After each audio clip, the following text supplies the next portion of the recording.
Hello, hello, everyone. Welcome back to the podcast. And today we have special guest, Jordan. She is from Scotland, and she's been a longtime listener of Faithful Word Baptist Church, which is the church that I go to.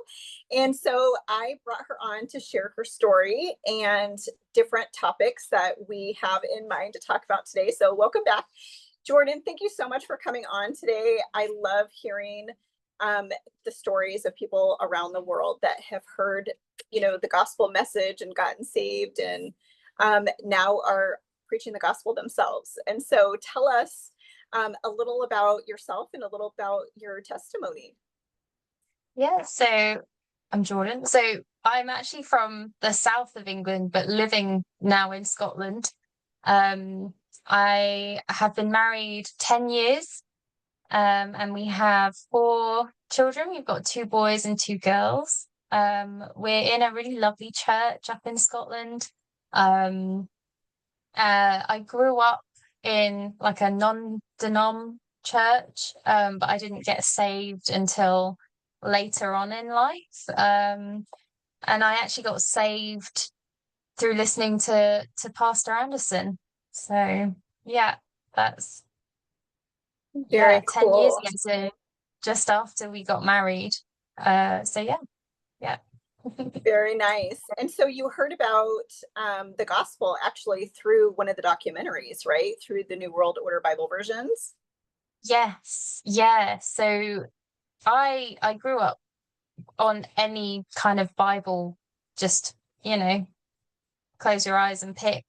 And my husband actually found Pastor Anderson through one of the preachers we were listening to online had a sermon saying once saved, always saved, question mark. And Pastor Anderson had the same sermon title, but with an exclamation mark. So he listened to the two.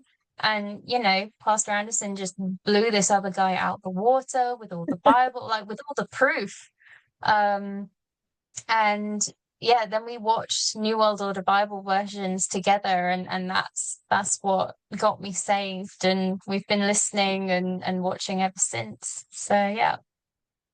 That's awesome. I love that so much. That is so cool. So, how did you and your husband meet, and what has your family life looked like since then? So we actually met at that non-denominational church. So I grew up in church and then left when I was about 16 and just, we went to Hillsong for a few years. I went to the Hillsong camps and I got to see Joyce Meyer and all of her just that was an experience. Even then, I was like, there's something not right. Um, and growing up, it's like you would get saved like every week, like that was the whole thing. Like they would do an altar call every week, and it was like the prayer was like, turn over a brand new leaf, give me a brand new start. And like the tongue speaking and everything like that. But I remember I was 19 and I'd been out of church for these like 3 years, and my mum had a friend from Italy who wanted to go to church, and the only one I knew was the one I grew up in. So I was like, okay, I'll take her there. And I thought, okay, we'll just go in a bit late whilst they're singing so no one will like notice me. I looked really different, and like I said, I was worldly. I had that horrible bleached Karen lesbian haircut. It was awful.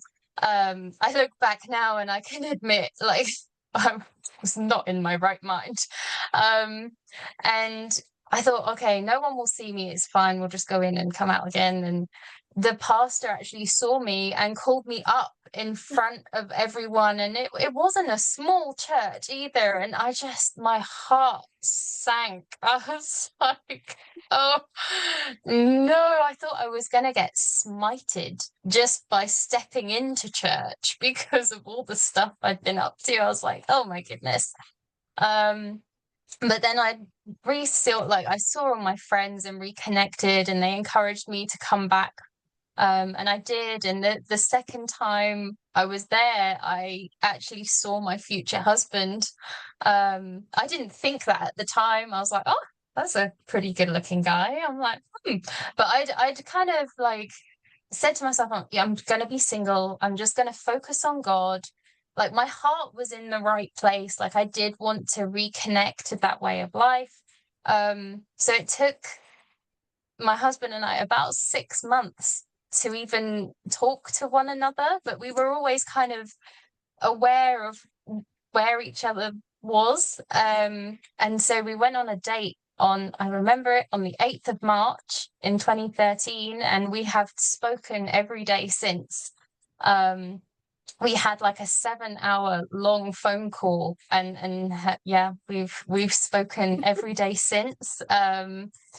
And we got married in 2015 and then got saved shortly afterwards. And yeah, there's been a lot, trying to find a decent church and kind of live the right way.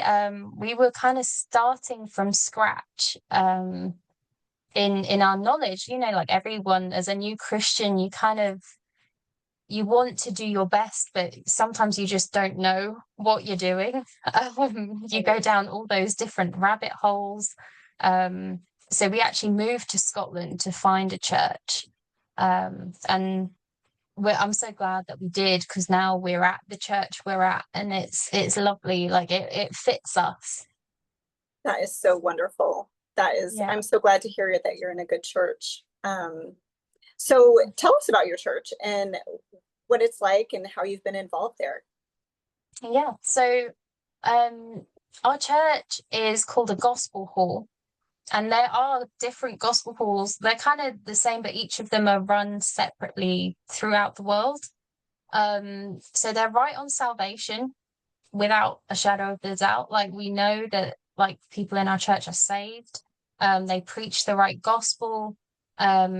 But they are quite old IFB in their way of thinking, and like Zionist and pre-trib. But other than that, they're saved, and they use the King James, and they do street preaching like in between the two morning services.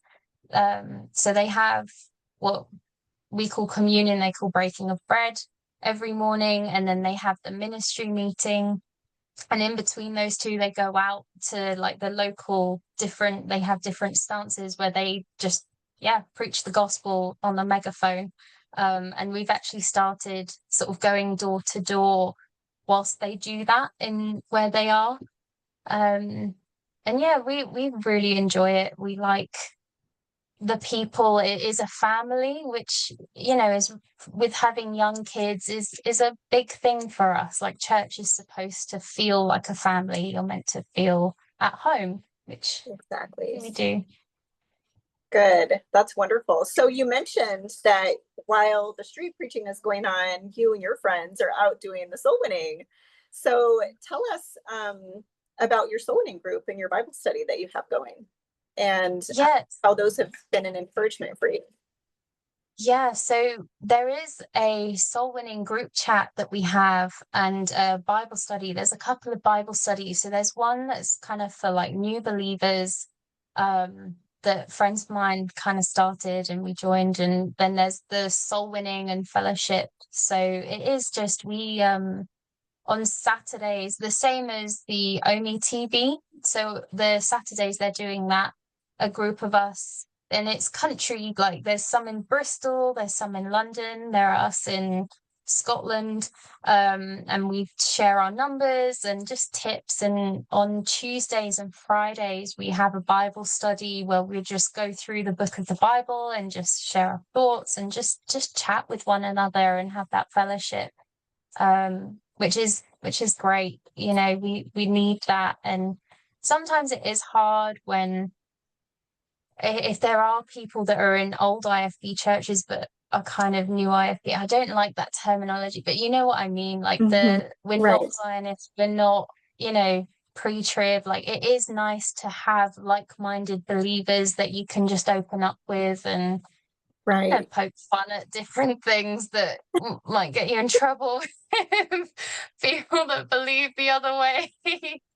But yeah, it is. It's been such an encouragement, and it's nice to have that community feel as well. Right. That is so great. That is so great. So, what led you to homeschool your children, and what has that been like for you?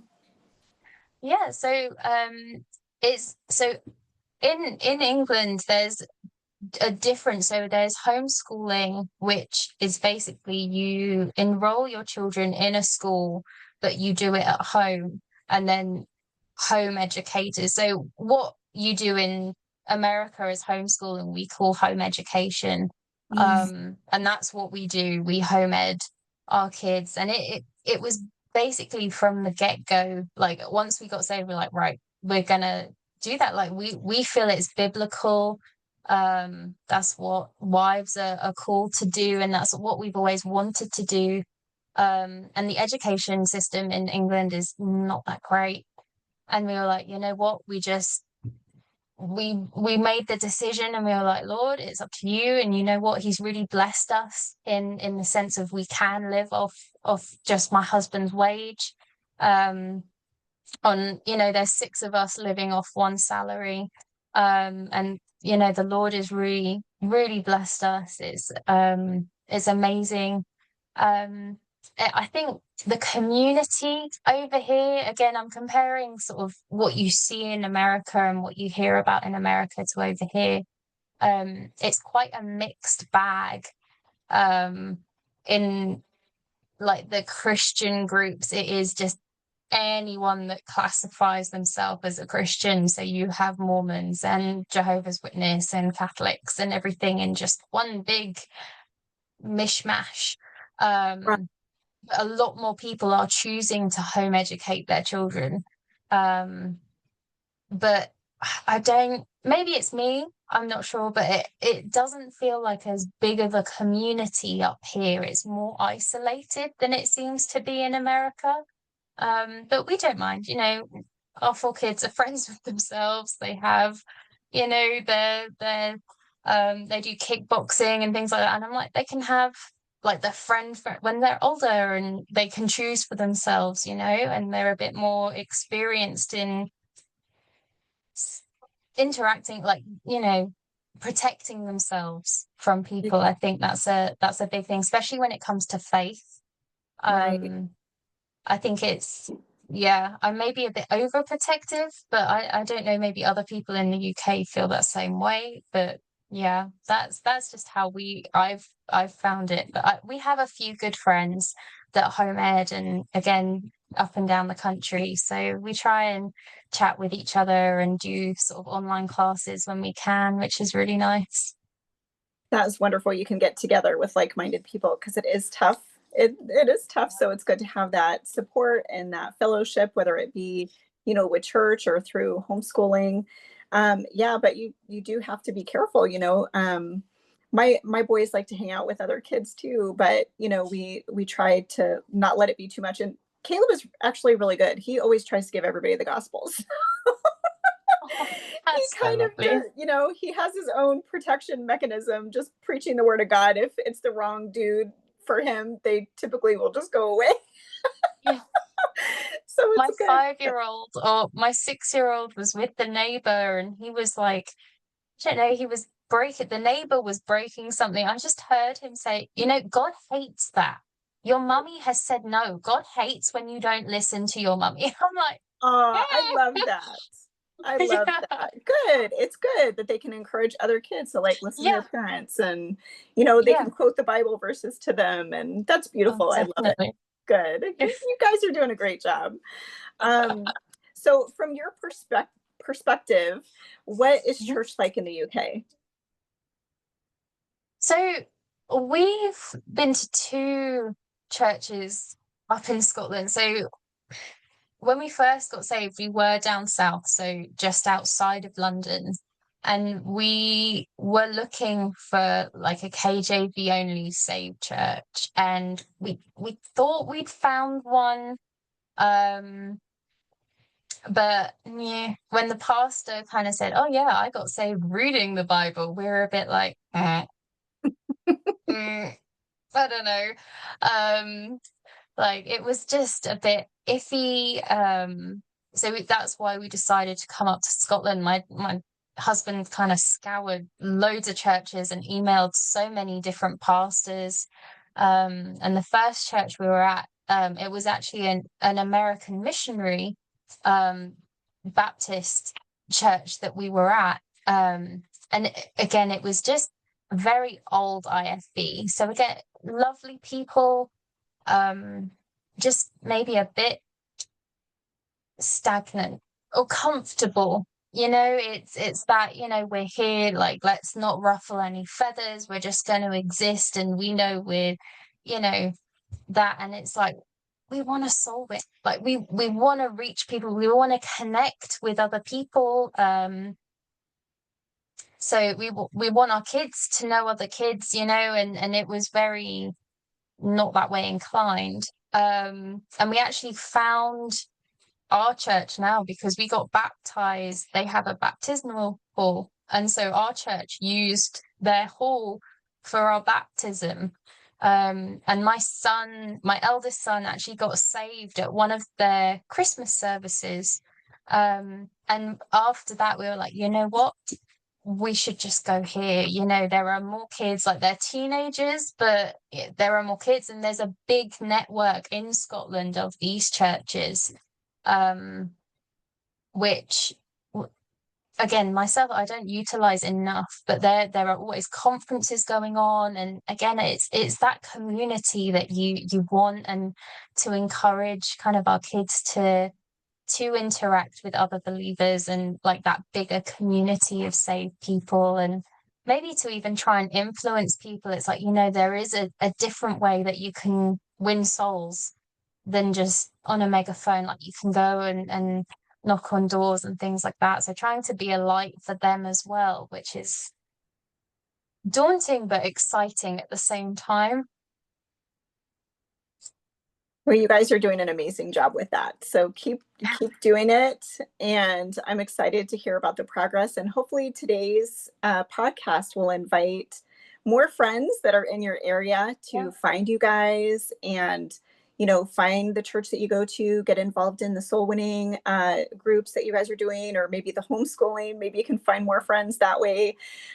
So if people do want to connect with you, Jordan, where can they find you on Facebook? So my Facebook name is Jordan Robin Nicole. So they can add me on there. I can set up a soul winning group on Facebook if that's something maybe people would be interested in. But there is a WhatsApp group as well. So I don't know if people want to message you or message me. I can give them my number and add them to the group. Fantastic. So yeah, so it is very much with the group is not for a specific church in any way, shape, or form. Like if there's a church in your area that is saved and is good, then we're like, yeah, absolutely recommend it. But the soul winning group is solely to get people saved, that to save their lives. And that's kind of what the emphasis is on. So yeah, that, and just again, like the fellowship and the Bible studies, like we like doing little quizzes and things like that around Christmas time. So it's That's fun. And to get to know different people, and again for that encouragement and to have that accountability is really good as well. Exactly. Yeah. Accountability and the iron sharpeneth iron thing, and encouraging one another. Hey, you're getting off track, come back this way, or hey, let's go soul winning, just encouraging your friends. So the more the merrier for sure. That's great. That's great. Jordan, thank you so much for coming on today. I really, really appreciate you coming on and sharing your beautiful testimony with us. And I'm so thankful to have met you and that we can be friends, and from afar. And I'll definitely see you around in the soul winning and the OBTV chat. And hopefully just around on Facebook, and we'll have to hop on a Zoom and stay in touch for sure. But thank you so much for coming on. And, whoever's listening to this podcast today, if you are not 100% sure that you are on your way to heaven, please watch the video that plays right after this one. I'll also put the link down in the description of this video that you can know 100% for sure that you are on your way to heaven today, that you could be a saved, born again Christian straight from the Bible. I explain all of that to you in that video. You can learn how that works. And if you'd like to stay in touch with Jordan, you'd like to find her, you can join our Facebook group in addition to sending her a friend request, and I'll include that information for the podcast Facebook group down in the description of this video. So thank you so much for watching. Again, Jordan, thank you so much. It was so fun doing this podcast with you. Oh, And thank we'll you be for seeing having you me. around. Thank you. Thank you. Take care. Bye-bye.